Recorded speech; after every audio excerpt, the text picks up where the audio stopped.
CoachCast no ar, mais um episódio para que a sua carreira e o seu negócio consigam ser inspirados pelo convidado, pela convidada que está aqui hoje com a gente. Mas antes disso, quero agradecer o apoio da Camisaria Fascínios. A Camisaria Fascínios veste pessoas de bom gosto há mais de 35 anos. Tem 2 endereços aqui em São Paulo, e um deles, onde a matriz é na Rua da Graça. Essa camisa aqui, a de linho, bonita, desse jeito, ela é da Camisaria Fascínios. Então, caso você queira, vai lá na loja, ou se não, pelo site, você tem um desconto de 15% usando o código, o voucher CoachCast. Então, a Camisaria Fascínios está contigo aí também. Aproveite e siga lá o pessoal. Eles têm novidades, têm e-mail marketing que mando para você com várias novidades todas as semanas, todos os dias, às vezes. São camisas maravilhosas, vale muito a pena. Eu quero agradecer ao Jurandir e ao Carlos por estarem apoiando a gente aqui. E também ao caríssimo Sérgio Rangel, que apoia aqui com a Marketing Up. A Marketing Up é uma consultoria de automação de marketing digital. Ele recentemente começou a apoiar também o CoachCast. Então, vamos lá, se você precisa aí uma consultoria nessa área de marketing digital, nada melhor do que contratar quem tem experiência de mais de 15 anos no mercado. E hoje eu quero apresentar aqui a Líria Souza Silva, diretamente lá de Divinópolis. É um prazer estar com ela. Foi difícil a gente conseguir gravar, porque as agendas não batiam, e outro dia ainda teve um probleminha lá, né? Como a gente teve aqui em São Paulo também, problema de luz. Mas, Líria, super prazer estar contigo aqui. Conta pra gente quem é Líria. Prazer, Sérgio. Agradeço muito o convite. Estou muito feliz em poder participar, em poder estar, né, trazendo uma perspectiva, né, às vezes auxiliando as pessoas aí nessa caminhada. Então, como você falou, meu nome é Líria, eu sou natural de Ouro Preto, Minas Gerais, só que eu vim estudar em Divinópolis, né, já tem algum tempo, então eu tive que mudar para cá por causa da universidade, mas estou aí no caminho. Que legal, Ouro Pretense, que bacana. Ouro Preto é uma bela terra ainda. Tem uma outra amiga minha que ela é de Ouro Preto também, agora que eu lembrei dela. Deixa um abraço, ela já esteve aqui no CoachCast. Olha que interessante, a Maria Elisa, autora de livros, aí uma consultora fantástica, psicóloga, uma pessoa maravilhosa lá da sua terra também. Olha que legal, bacana. Poxa, Ouro Preto é uma cidade fantástica. Quando você saiu de lá? Eu saí de lá, eu estava com 15 anos, mais ou menos, e aí depois eu retornei para lá para fazer minha primeira graduação, aí depois saí de lá de novo. Ah, então foi o ano passado. Não, já tem um tempo já. Legal, Miriam. E aí, conta para nós a tua trajetória, como é que você chegou na primeira graduação, como é que foi isso, por que você fez a sua primeira? Sim, então, quando, né, eu saí do ensino médio, eu fui buscar um caminho para mim, então aí eu vi que talvez a administração seria um caminho interessante. E aí eu tentei vestibular, lá na UFOP, a primeira vez não passei, aí fui fazer o técnico de administração, aí fiz técnico de administração lá, porque em Ouro Preto, em si, a cidade ela é muito propensa à educação, né, o ensino, então a gente tem bastante oportunidades lá. Aí eu aproveitei essa oportunidade, fiz o técnico e depois eu fui para a graduação. Durante a graduação foi bem tumultuado para mim, porque eu tive algumas intercorrências dentro da minha graduação que foram difíceis. Eu acho que também é até interessante abordar esse fato, que muitas vezes nós, como mulheres no Brasil, temos uma dificuldade muito grande de prosseguir na educação. Então, às vezes, são intercorrências relacionadas, por exemplo, a relacionamentos que, às vezes, impedem com que a gente cresça na carreira. Então, assim, e eu tive uma intercorrência, assim, de um relacionamento que eu tive que, infelizmente, me atrapalhou de continuar a minha graduação durante o trajeto que eu estava. Então, eu tive que parar essa graduação para mim poder conseguir realmente me reestabelecer emocionalmente e também profissionalmente, para depois retornar essa graduação e finalizar ela. Então, foi bem, assim, bem tumultuado, mas deu certo, sabe? Que legal. E você chegou a trabalhar na área de administração? Cheguei. Eu trabalhei 1 ano, mais ou menos 1 ano e meio na Vale, aí trabalhei na parte administrativa lá, foi muito interessante o tempo que eu tive, bastante oportunidade de conhecer tanto o pessoal do operacional também, porque é uma coisa que eu fiz muita questão de conhecer o operacional, porque muitas vezes na parte administrativa, você fica muito focado ali naquele setor ali das partes burocráticas, mas é interessante você entender as demandas de quem está no chão da fábrica, de quem está ali, de fato, lidando com a parte operacional. Então, assim, foi uma das coisas que eu foquei no tempo que eu estava lá, sabe? Uhum, que legal, bacana. E que lição você traz dessa primeira graduação, assim, que possa inspirar as pessoas aqui, para quem está procurando, de repente, sua primeira graduação, ou até mesmo uma segunda ou terceira? Então, o que eu penso, que eu vejo é o seguinte, muitas vezes você não acerta de primeiro, você faz uma graduação, atua na área, mas às vezes você não se identifica naquele momento com aquilo ali. Mas só que você tem que pensar que todo conhecimento que você adquire durante a caminhada, durante a sua trajetória, ele é válido. Tanto que muitas vezes, por exemplo, eu fui depois para a farmácia. E quando eu entrei, muitas pessoas perguntavam para mim, mas o que tem a ver a administração com farmácia? Tudo tem a ver. Então, todas as áreas, elas se correlacionam de alguma forma. Então, a gente tem que tentar enxergar as aplicabilidades das áreas das quais a gente está em vários setores da nossa vida, e não achar que aquilo é só aplicável àquela situação. Então, eu acho que esse é um dos fatores, mais do que você falar assim, eu sou especialista nisto ou naquilo, no mundo atual, como a gente vê hoje, você tem que ter mais de um conhecimento. Então, todo o seu conhecimento ele tem que ser utilizado em várias áreas da sua vida. Então, eu acho que isso é uma coisa importante. Que legal, olha, a diversidade de pensamento, de atuações, sensacional essa dica que você deu aqui. E isso independe da idade que a gente esteja, independe do momento que estejamos na nossa carreira, hein?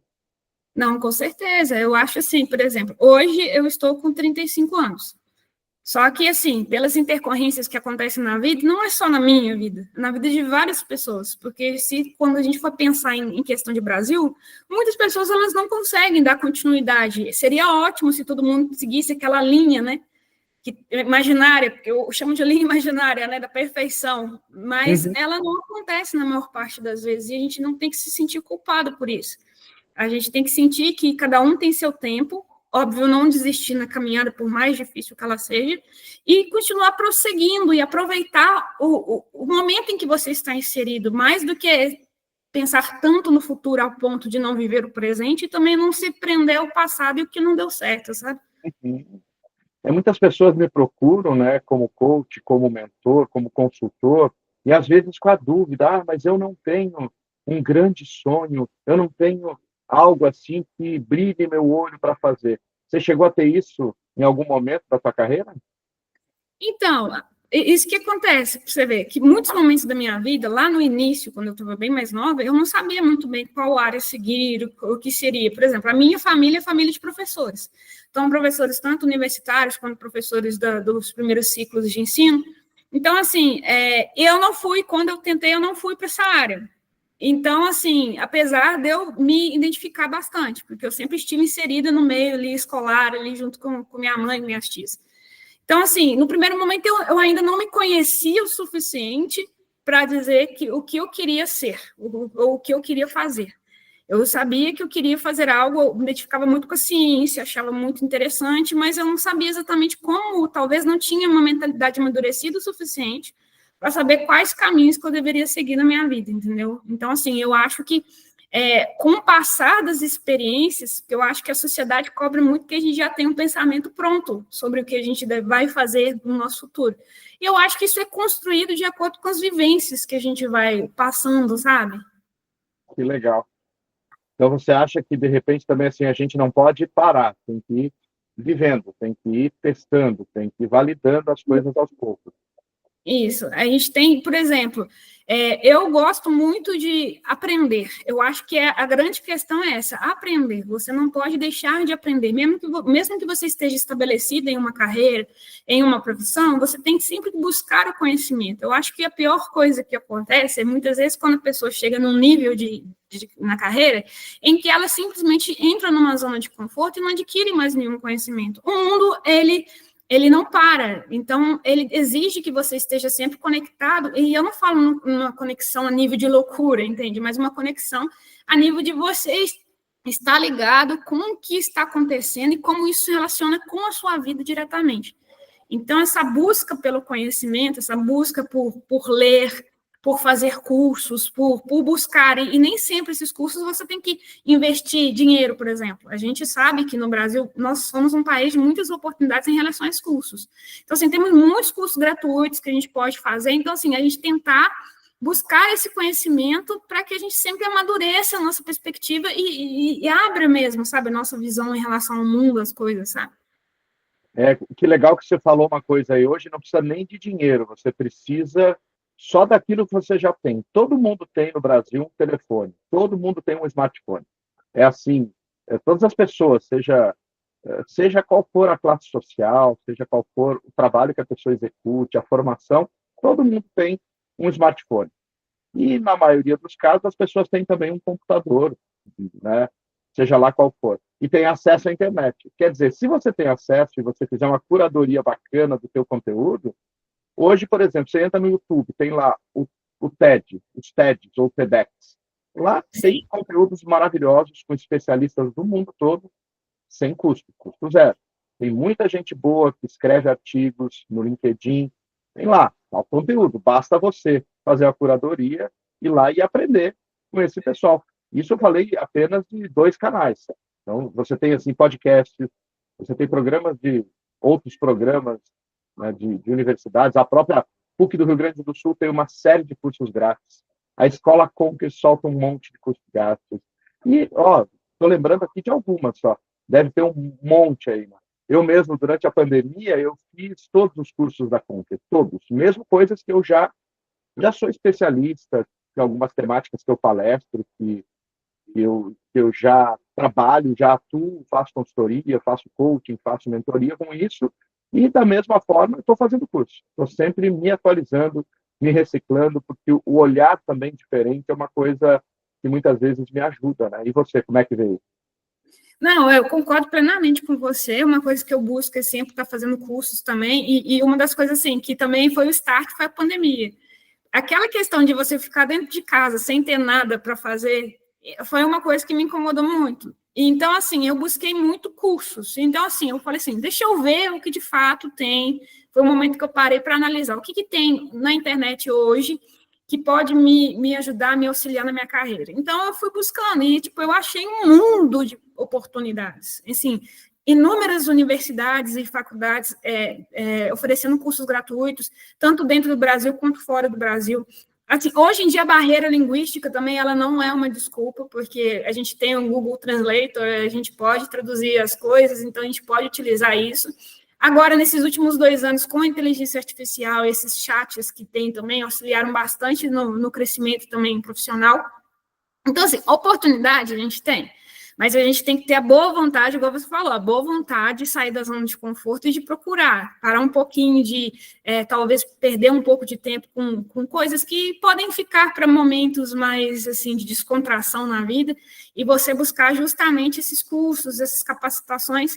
E aí, dentro disso, o que acontece? Quando eu tive essa oportunidade durante a pandemia de saber dessas quantidades de cursos que tinham, o que eu fiz? Eu notei que na minha universidade isso era uma demanda muito grande. Por quê? A gente tem um grande problema hoje nas universidades federais, que é o seguinte: é uma universidade federal gratuita? Mas muitas atividades que tem lá dentro não são gratuitas. Então, muitos cursos, muitas palestras, muitos congressos, eles não são. Então, eu vi que inúmeros alunos, eles ficavam num limbo ali, em que eles não conseguiam, eles tinham ali o básico do currículo, né, o currículo básico de educação, mas eles não conseguiam, por exemplo, assim, ter cursos, ter capacitações que seriam importantes durante até mesmo a formação, porque ao final do curso, a gente tem que entregar outras atividades que nós fizemos além da universidade. E esses alunos não tinham essa oportunidade. Então, a partir disso, eu juntei com uma amiga minha, fiz uma proposta para ela, que foi a seguinte: eu falei com ela assim, vamos construir um grupo ao qual a gente vai estar disponibilizando esses cursos online gratuitos de forma gratuita pelo WhatsApp, pelo Instagram, para que esses alunos de universidades, tanto da nossa universidade, quanto de outras universidades, tenham acesso a esse conteúdo. E aí a gente fez esse grupo no WhatsApp, a gente fez esse Instagram, e hoje esse Instagram ele recebe cerca de 21 mil visitas por mês, e o nosso grupo ele tem mais de 3 mil alunos de diferentes universidades aqui da região que estão participando. Então, assim, é uma demanda real. As pessoas querem se capacitar, as pessoas querem aprender, mas muitas vezes elas não têm conhecimento para saber como fazer isso. Então, eu acho que nós que tivemos uma oportunidade de ter um pouco mais de conhecimento, e de, às vezes, adquirir mais temos mais familiaridade com as ferramentas, eu acho que o nosso dever é justamente esse. Por exemplo, igual você como coaching, você dá a tesoura e o papel e a pessoa e fazer com que a pessoa desenvolva. Então, dá os meios, né? Então, assim, os meios a gente está entregando e a gente vê que realmente é uma demanda. E isso foi muito interessante, sabe?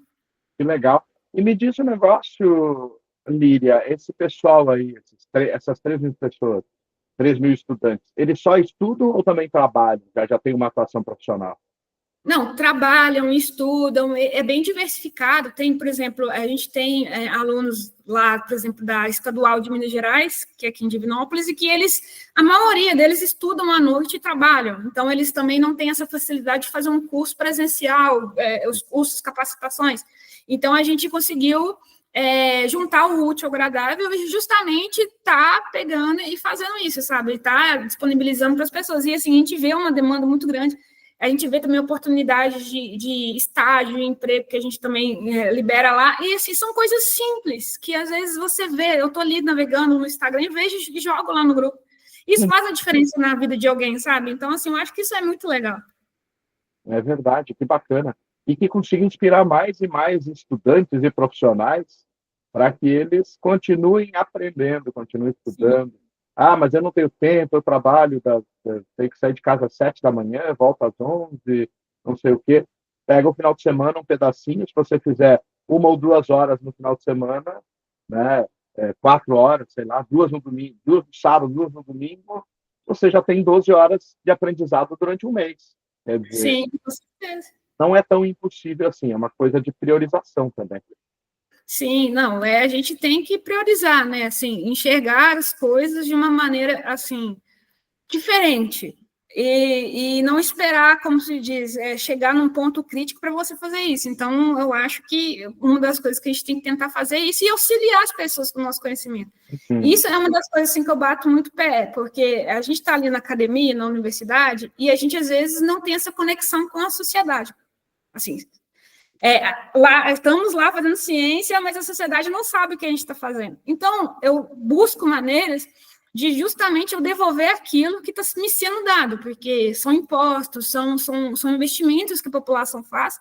Então, assim, eu tento retornar isso de alguma forma, que seja igual com esse projeto que a gente fez, para que os alunos tenham acesso ao conhecimento, então, assim, e possam realmente crescer na carreira, para que a gente possa ter uma estrutura, porque eu acredito muito, assim, palavras sem ações, elas não têm muito valor, sabe? Então, eu tento, nem sempre eu consigo, claro, mas eu tento elencar, né, juntar essas duas coisas, para que justamente a gente consiga fazer um pouquinho de diferença na vida de alguém, né? que legal. É isso, plantando uma sementinha e regando ela, com certeza algum fruto, né, vai vir, sem dúvida. Sim. E agora conta para a nossa atividade aí como CEO. Ah, tá. Então, foi muito assim, essa questão de ser CEO hoje, ela começou, na realidade, em uma disciplina dentro da universidade, isso já faz alguns anos atrás, em que o professor, ele instigou, né, instigou a gente a que nós observássemos quais eram os problemas que ocorriam na sociedade e a gente dá meio que uma resolução para aquilo. E aí eu observando tal, foi minha primeira startup nesse sentido. Observando, eu vi, por exemplo, na época em questão, e como a gente aqui, ele é um campus voltado só para a saúde, só realmente para a área da saúde. Então, eu vi que tinham se reduzido a idade de vacinação das crianças com HPV. Foi a primeira demanda assim, que eu observei. E nessa demanda tal, eu falei assim, mas por quê? Eu questionei, por que reduziu essa idade, né, inicial de vacinação? Eu fui pesquisar, aprofundar lá, e eu descobri que realmente, assim, hoje o mundo, ele está tendo uma pandemia silenciosa de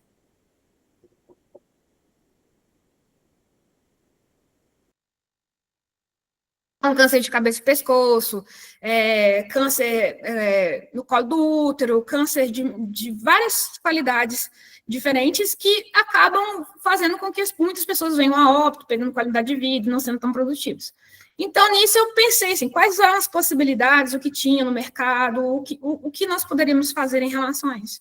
Então, nós notamos que, por exemplo, hoje a gente tem o Papa Nicolau, que é o que a mulher faz como um preventivo, para descobrir se ela tem alguma alteração no colo do útero. Só que esse Papa Nicolau, o que acontece? Primeiro que ele não cobre os homens, certo? Então, ele é um diagnóstico, ele é um exame de diagnóstico que ele é voltado especificamente para as mulheres. E os homens também são acometidos pelo câncer, pelo HPV. E também acabam adquirindo, né, tipo assim, desenvolvendo uma patologia muito séria e que acaba tirando esse homem do cotidiano, né, dele normal. Muitas vezes levando ao óbito. Então, eu comecei a observar e a estudar e ver quais eram as possibilidades de desenvolver um teste de diagnóstico mais barato, mais acessível, que desse oportunidade justamente das pessoas conseguirem ter acesso em qualquer lugar que elas estivessem, sem precisar de um equipamento laboratorial robusto, né? Muitos equipamentos, porque a maior parte hoje dos testes que se tem, eles dependem de um equipamento, de um laboratório muito bem estruturado, que se torna muito caro, então, assim, inviável. Alguns testes que são feitos também para diagnóstico dentro, né, do HPV, eles não estão disponíveis no Sistema Único de Saúde. Então, e para o Sistema Único de Saúde também, incluí-los é muito complexo devido ao nível de complexidade burocrática, além também das questões ligadas ao preço também, né, da tecnologia. Então, quanto mais cara essa tecnologia, mais difícil para que seja inserida também. Então, eu estudei meios de tentar desenvolver algo que fosse acessível, que conseguisse atender a real demanda do nosso país, porque não adianta eu posso desenvolver uma tecnologia de ponta, mas que ela seja realista, entendeu? E ela seja implementável, porque esse é um dos grandes problemas e questões das deep techs, né? Que a minha startup ela entra dentro da questão do deep tech, que são as startups de ciência, de hard science, de ciência aplicada, de ciência complexa. É você conseguir inserir esse nível de tecnologia que está sendo desenvolvido dentro da realidade, porque eu posso desenvolver uma tecnologia extremamente única, disruptiva, mas eu consigo colocar ela num patamar que seja acessível à sociedade? Nem sempre. Uhum. Dependendo do nível dessa tecnologia, dos custos de produção dessa tecnologia, eu não consigo fazer isso. Então, se torna inviável. Essa foi uma das preocupações que eu tive em relação a isso. Então, a gente trabalhando com todas essas estruturas, a gente viu que seria possível fazer um teste que ele fosse um teste mais assertivo, ele fosse um teste em que ele realmente consegue diagnosticar sem ter um gasto. A gente, na questão de escalonamento de produção, a gente consegue ter uma agilidade maior. E nisso foi a primeira startup que eu desenvolvi, então a gente está desenvolvendo, óbvio que demora para, de fato, a gente conseguir colocar no mercado, justamente por ser uma coisa que lida com a vida biotecnológica, então a gente tem todos os parâmetros ali da Anvisa que a gente tem que seguir para que, de fato, ele venha a ser inserido no mercado. Então, foi a primeira startup que eu desenvolvi, a gente está desenvolvendo todos os produtos dela. E nisso eu tive a oportunidade, por causa da experiência que eu tive, foi bem sucedida, eu participei de programas de aceleração concorrendo com outras universidades de Minas Gerais, minha ideia, né, meu projeto ganhou prêmios, ele ficou destacado durante muito tempo. Então, assim, foi uma coisa que deu muito certo, que teve uma atratividade, que mostrou realmente que a academia poderia produzir ciência aplicada, né, produtos para a sociedade, que eu acho que é uma coisa muito importante. Então, a gente conseguiu fazer isso, só que aí veio a pandemia. E a pandemia, ela foi uma coisa assim, muito difícil, porque meio que tudo morreu, tudo parou, tudo morreu. Então, a gente não conseguiu prosseguir. As aulas também pararam nesse inteirinho, né? As aulas também pararam, a gente continuou com as aulas à distância, que foram também bem complexas, pelas questões psicológicas, eu acho que cada um de nós, né, acabou enfrentando durante a pandemia. Então, assim, foi muito complicado de continuar desenvolvendo, porque a gente não tinha mais acesso a laboratórios, nem nada, devido à pandemia, estava tudo parado. E durante esse percurso, né, da pandemia, eu fiquei doente. Então, assim, durante o percurso, eu estava estudando normal, fiquei aqui em Divinópolis, não fui para a casa dos meus pais justamente porque eles já são mais idosos, então fiquei com certo receio em relação, sabe como é que é a vida é? Com certo receio de ir para lá, né, e de repente contaminá-los, né, sei lá, estar com uma Covid, ou estar com algum tipo de problema que eu poderia trazer para eles. Só que no meio disso tudo, eu não fui, graças a Deus, acometida pela Covid.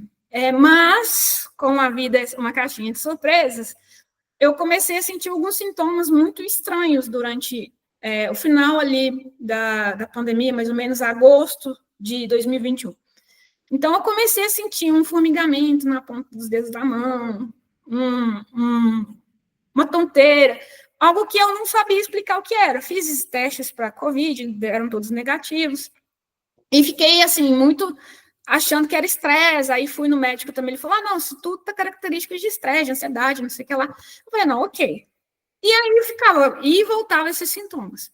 Eu tive que fazer uma viagem em outubro para o Espírito Santo, aí eu fui de avião, e durante a viagem comecei a sentir muito mal. E eu estava sozinha, eu fui para o Espírito Santo sozinha, e aí durante a viagem no avião eu comecei a sentir como se minha visão ficasse dupla. E começou a ficar dupla e eu não enxergava nada direito. E aí fui lá, né, que eu tinha que resolver algumas coisas, e eu lembro de eu caminhando na rua, eu já cheguei isso em Vitória, eu caminhando na rua, e parecia que eu estava andando em cima de um colchão d'água. E aquilo eu já não conseguia mais equilíbrio muito bem, e minha visão estava totalmente borrada. E eu não conseguia enxergar muito bem. Resolvi o que tinha que resolver, porque eu ainda estava conseguindo, peguei, né, o avião e voltei para Minas. Quando eu cheguei em Minas, a minha visão já estava bem pior, eu já não estava enxergando quase nada. E eu lembro de eu ligando para minha amiga falando, olha, eu não estou bem e tal, mas eu vou passar... E eu teimosa, né? Vou passar no supermercado, comprar algumas coisas para casa, mas você vai lá em casa, lá me espera lá, para a gente ir no médico, alguma coisa, porque eu não estou sentindo bem. E aí eu passei no supermercado, não estava enxergando nada, mas temei, falei assim, acho que isso aqui é um pão. Aí eu peguei. Aí eu olhei assim, né? Eu fui lá na parte de gelados, né? Eu olhei assim, falei assim, parece, isso aqui tá parecendo um frango, deixa eu levar. Aí levei, né, tipo assim, teimosa, né, aquela pessoa assim, porque eu sou muito assim, eu resolvo as coisas, eu tento ser o mais independente possível. Uhum. E aí eu cheguei lá em casa com as compras, ela estava lá, na hora que ela abriu, ela falou assim, mas Líria, por que você comprou isso? Eu falei, o que eu comprei? E ela falou assim, você comprou pão sírio, cara, e você comprou peixe, o que tem a ver? Não tinha nada a ver. E aí eu falei assim, nossa, eu jurava que eu tinha comprado. Aí eu falei com ela que eu não estava chegando bem. Fui no médico, ele virou e falou que eu estava com uma labirintite e me voltou para casa. E aí eu tomei os medicamentos para labirintite e, de fato, não resolveram. No outro dia, a visão ficou pior, o meu lado direito do corpo já parou de funcionar e eu já não conseguia mais enxergar nada. Eu só enxergava uma parede branca e esse olho, ele ficou, a gente chama de nistagmo, né? Ele ficou em movimento repetitivo, assim, ele não parava. E esse congelou, ele não movimentava mais. E aí, nisso, eu falei assim, vou marcar com o oftalmo e tal. Fui no oftalmo olhou e falou assim, nossa, não tem nem grau. Você não tem nem grau nas vistas. Pode ser uma inflamação no nervo. Pra você ver quanto que é complexa essa cadeia, né, da saúde no Brasil. Eu falei assim, pode ser uma inflamação no nervo óptico, vou te mandar para o ortopedista, que é o médico que olha o nervo do olho. Bom que isso, assim, foi rápido, assim, foi questão de 2 semanas toda essa bagunça. Fui para o ortopedista. Cheguei no ortopedista lá, não estava enxergando nada. Aí já estava andando de mão dada com a minha amiga, porque eu já não estava conseguindo dar muito, tipo assim, equilíbrio zero. Cheguei no ortopedista e tal, aí a gente entrou no consultório, minha amiga falou que ele ficou branco, igual gesso, e virou e falou assim, olha, ou você está tendo um derrame, ou você está tendo um AVC. Vai para o neurologista agora. Eu falei, mas como eu estou tendo, se eu estou falando? Eu não estou enxergando, mas estou falando. E aí, nisso, ela ficou igual doida, né? Saiu ligando, a gente ligou para o neuro, conseguiu marcar, tipo assim, uma consulta para 15 minutos depois, correu para o neuro, chegou lá e falou assim, não, realmente é algo neurológico, vamos pedir uma ressonância magnética e vamos pedir um exame de sangue. Aí aquela questão do medo, o que está acontecendo comigo? Fiz a ressonância magnética e fui, né, para o neurologista, e chegando lá, né, passou mais ou menos, acho que foram uns 5 dias até ter o resultado, levei. Isso minha mãe já tinha vindo para cá, né? E aí, nisso, a gente foi. Quando eu cheguei lá, ele virou para mim e falou comigo assim, olha, então, você já... E eu já tinha pesquisado mais ou menos o que era pelos sintomas. Então, assim, eu desconfiava do que era, mas eu preferia não acreditar naquele momento. Não se autodiagnosticar. Aí nisso ele foi e falou assim, então, você tem esclerose múltipla. E aí o mundo caiu, né? Porque imaginei eu nova, com esclerose múltipla, e dentro da universidade a gente não é uma temática, principalmente na farmácia, em que ela é muito falada, é muito por cima. E eu falei, nossa, aí a primeira pergunta que eu fiz para ele foi assim, doutor, será que eu vou morrer? Aí ele virou e falou assim, não, morrer você vai, porque ninguém vai ficar para semente, mas isso aí não mata, não, isso daí tem tratamento, só que você vai ter que ir para Belo Horizonte e buscar uma especialista e fazer o tratamento. Graças a Deus, assim, foram várias coisas que ocorreram que deu tudo certo, eu consegui uma médica porque eu não sabia nem por onde começar, onde eu iria procurar essa especialista ou esse especialista, e por acaso ou não, né, como diz, os algoritmos da internet, o perfil da minha médica apareceu para mim no Instagram. E aí, para você...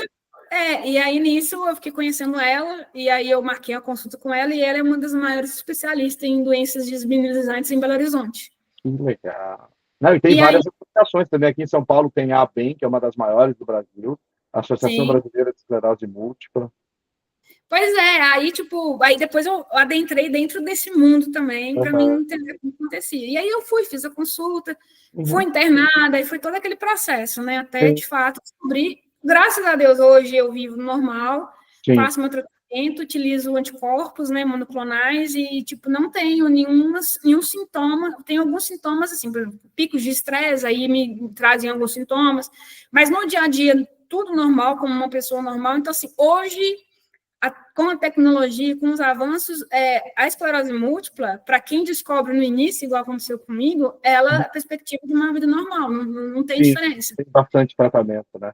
Mas você vai ter que voltar aqui no CoachCast para contar mais agora como é que é essa faceta agora de fazer tudo isso e ainda ter essa situação aí, né, que te acometeu. Não, claro, com certeza, a gente pode voltar depois. Já fica o convite para você, Lira. O nosso tempo aqui está acabando, mas eu queria que você deixasse os seus contatos para quem quer te seguir, conhecer o teu trabalho. Como as pessoas fazem para encontrar a Lília por aí? Sim, então, aí, igual, finalizando só, e aí nisso, com essas questões todas que aconteceram comigo, isso me instigou ainda mais a criar startups, a participar desse movimento, para poder dar mais qualidade de vida para outras pessoas também.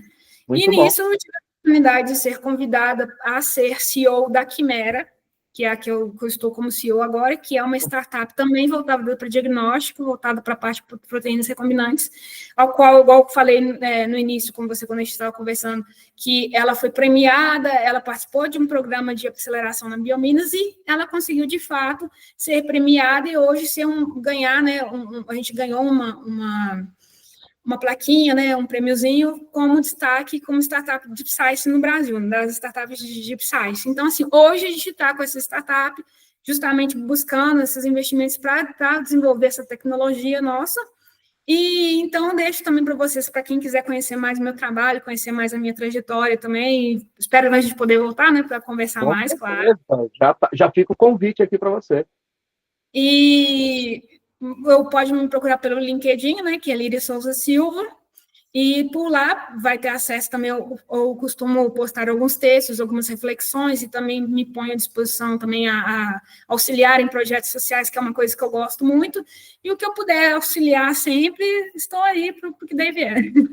Sensacional, então sigam lá, Lídia Souza Silva no LinkedIn, mas a gente vai deixar aqui também o link lá, direto para o LinkedIn, ou se você quiser também o Instagram, aí vocês podem se conectar, fazer perguntas, a Lídia é super querida, inclusive a gente se conheceu através de um grupo de empreendedores, e Sim. Foi sensacional, eu adoro trazer pessoas assim aqui no CoachCast, então muito obrigado pela sua presença aqui, e continue aí a sua luta em prol de uma saúde melhor para todo mundo, e sem dúvida alguma, uma luta muito nobre.